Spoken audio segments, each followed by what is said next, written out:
Welcome to our enrichment presentation. This has been produced by Virginia Dare, that's me, and Sue Lavoie. We've each been training professionally for over 30 years each, and the advice we include in this presentation is stuff that we're talking about all the time with our clients. So we hope you'll pick up some helpful tips. We think this quote really sums things up nicely. The goal of sharing life with a dog should never be to make the dog less dog, but instead to expand our world to include their dogginess. So what is enrichment and why do we use it? It helps to improve our dog's mental state and it adds fun to their daily routine. It includes a variety of activities that challenge and exercise both their brain and their body. And it helps to promote relaxation after they've engaged in these activities, which many pet owners really appreciate. Helps to meet their chewing needs, helps to promote new skills and problem-solving ability, and it also can increase confidence, especially with slightly shy or fearful dogs, so these are great activities to incorporate. So why is enrichment so important? It certainly makes the day more interesting for the dog. And when you think about modern living, we're doing everything we can to take care of our dogs. They've got a roof over their heads, they've got good food and veterinary care, and we certainly love them. But their daily routines can be sometimes kind of dull and they don't have a lot of choices. So by providing enrichment activities, it helps to reduce boredom and stress, helps to satisfy the dog's natural urges, and it keeps them gainfully employed, which means that we have a greater chance of reducing unwanted behaviors and mischief that dogs might naturally like to get into, such as barking out the window, at passersby, nipping at the kids, pestering you when you're on Zoom sessions, chewing at the furniture, or stealing taboo items. There are a lot of different types of enrichment activities. Some of them are going to provide active engagement for the dog. Other activities are going to help calm the dog down. You can have foraging types of enrichment activities, sniffing, searching, treasure hunts, basically the dog getting to use his nose, and seasonal opportunities like tossing treats in a pile of leaves or having some toys or goodies in a kiddie pool in the summertime, or throwing treats or toys in snow if your dog likes to retrieve things like that. And here's a video showing dogs just working to find treats in a pile of leaves. So these are my two dogs. There's no resource guarding issues, so there's no problem for them to both be searching for food close to each other at the same time. But you need to be careful about that if you have more than one dog and there's some resource guarding issues.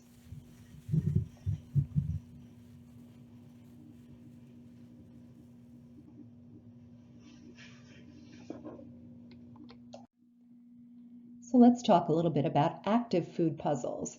That's any food stuffable toy that encourages the dog to move around, like pushing it with their nose or their paws. And you can fill it with their regular kibble if they like their food. You don't have to give it away for free in a bowl. Or you might have to use little, better quality treats if your dog is on the fussier side. And you want to make sure that you're beginning with toys that are very easy to empty at first if your dog is new to this. And you can graduate to more challenging toys when he shows more competence and engagement. We just want to avoid frustration during learning. So in this video, you'll see Bond working a rumble, and it's extremely easy to get food to fall out of this. He barely has to push it at all, and basically his kibble is falling out quite quickly.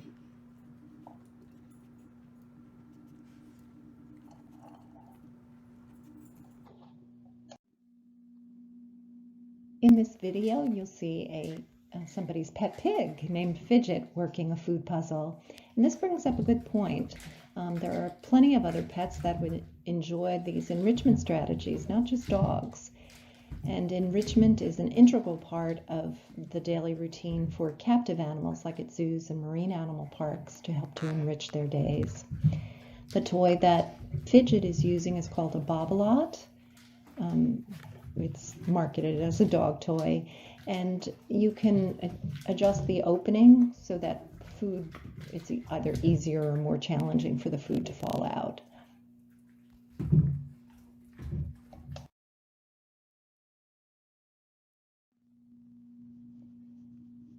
These are just a few examples of literally dozens of food puzzles that are available on the market. The two rubber toys, the Orby and the Nautarock, are nice for dogs that might be a little bit sound sensitive because they're made of rubber, so they're not clanking around on hardwood floors or tile floors. The toy on the bottom left, called the Kibble Nibble, would normally be quite easy for dogs to empty. It has holes on the top and bottom. The Tug-a-Jug on the bottom right is quite difficult for most dogs to empty, so that would be a more advanced model toy when your dog's getting really good. Sue likes the Pet Safe Mushroom because you can set it to different levels of difficulty for dispensing. But there are so many options available, so you should shop around and see what you think is going to be enjoyable for your dog. It's also important to have chew items available, especially for puppies during their teething stage. You want to have an interesting combination of items and make sure that you're managing them safely too, so that they're developing good habits from the start and they don't get a chance to really practice chewing on the wrong items. And chew items are really important for a lot of adult dogs. They may have as strong a chewing urge as puppies do, so you'll need to have the right toys for them. And they've got to be safe for the dog as well as desirable, so each dog is pretty individual in their tastes. You might have to experiment a bit to find what they like. Some of them are rated, for dogs that have really powerful jaws, so that they're harder for them to destroy. Some of them are on the softer side. And some even come infused with scent or flavor to, hopefully make the dog even more interested in them. But it's important to remember that there's no such thing as an indestructible toy, no matter how they're marketed. So you need to choose carefully and supervise your dog at first to make sure they're safe. The problem is if the dog starts to ingest chewed off pieces of the toy, that can be dangerous to them. And there are lots of good brands out there. Sue and I happen to like Westpaw, Planet Dog, Nylabone, Pet Stages, and Pet Safe, but there's lots of other toys out there too, so have fun as you're shopping and looking for stuff. You can also get creative and make your own DIY options. This is Fidget the Piglet again when he was young, and he very cleverly is learning how to pull those chains to get the PVC pipes to tip over in order to get food to fall out.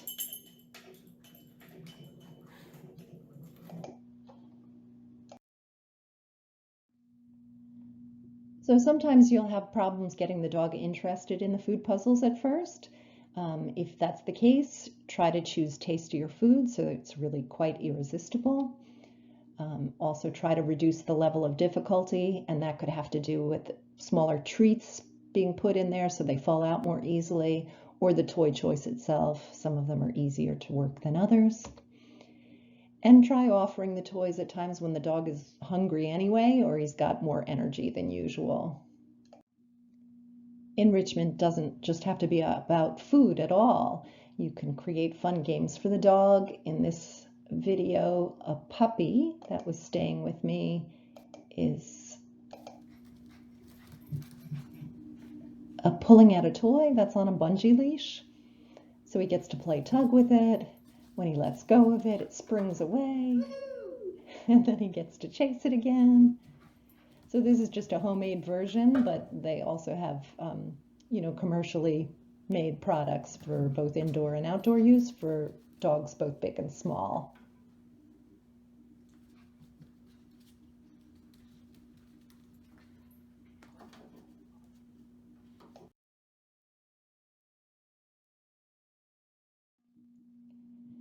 We're both big fans of using toys that help to promote calm behavior, and those are going to be any food stuffable toy that encourages the dog to relax and lick at it. So one of my favorites is a Topple. Everybody knows about Kongs. You could just have an empty yogurt container and smudge some food inside it. And that could be, something they lie down and lick at. Lick mats too are very popular. So again, if it's a food stuffable toy, make sure it's easy at first for the dog to get the food out and gradually make it more difficult when they're ready for the challenge. Freezing can make the toy last longer, and that definitely makes it more challenging. And these are really nice to use if you've got a nervous or fearful dog, or one that just gets overly excited about stuff and he has a hard time calming down. The act of licking at these toys can have a physiologically calming effect. So it might be good to have when you have guests first arriving at the house. Might give the dog something else to do instead of barking like crazy or wanting to jump all over people. So not every dog uses a Kong in a calm way. My Papillon here demonstrates that she really doesn't do anything calmly, but it's really kind of cool. Some dogs will fling the Kongs around to make food fall out more quickly, or they'll drop it from a piece of furniture or from the top of the stairs. So as the toy bounces, the food falls out more rapidly, which I think is really clever of them.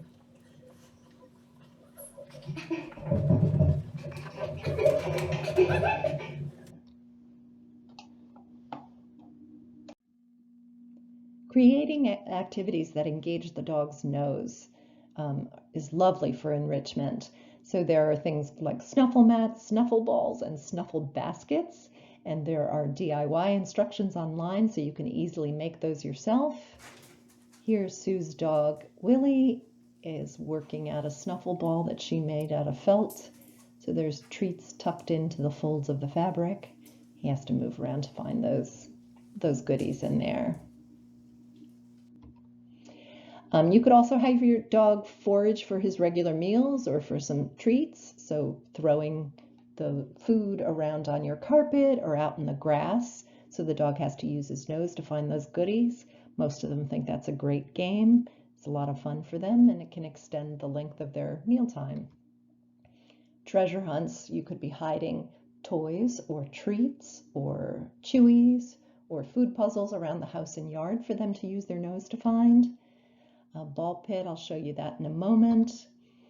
And muffin tins or puzzle boards can often be a lot of fun. So here, this little beagle is learning to push balls out of the way to find treats that are hidden in the muffin tin. With any of these activities, again, if you have more than one dog in the house, be careful about, say, scattering food or putting out items that they may compete for if there are any resource guarding issues. You might have to separate them instead. So in the video on the left, Sue's dog Cisco is working with a snuffle mat, and she incorporates a little bit of training. He's on a stay, and she releases him to then go into the snuffle mat to enjoy finding treats. These puzzle boards seem to be super popular with almost every client I meet. And I'm not a huge fan of them, only because once the dog learns how to move the levers, etc., it's not much of a challenge anymore, and they're able to get the food out quickly. But it might be fun to use, especially if you're just putting a treat in one of those spots and the dog has to use his nose to find it. And the picture below is a ball pit, so you could hide treats or other goodies inside there, and they'd have to snuffle around to find those. There are plenty of low-cost and free options available too. Save your shipping boxes and the brown crinkly paper that comes in there. Paper bags and paper towel rolls can be used to hide treats inside. So can cardboard egg cartons, plastic water bottles, and rolled up towels with treats, hidden inside. Just be sensible about the choices you make based on the individual dog. Some of them will like to eat paper, eat a lot of cardboard, and that's not going to be a good choice for those dogs. Others will just rip it up and eat the treats inside. So be careful about the choices you make. So here's an example of my Papillon using a water bottle. Just kicking that around and rolling it around until food falls out.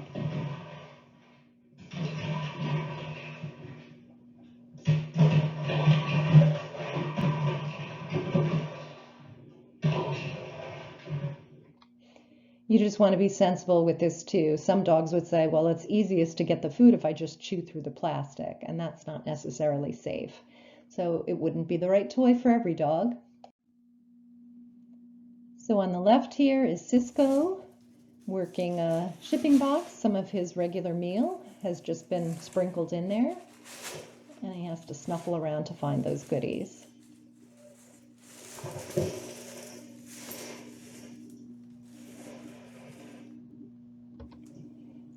And Sue's dog on the right here, Willie, is just unrolling a towel and finding treats along the way. Very simple, fun, easy, and free.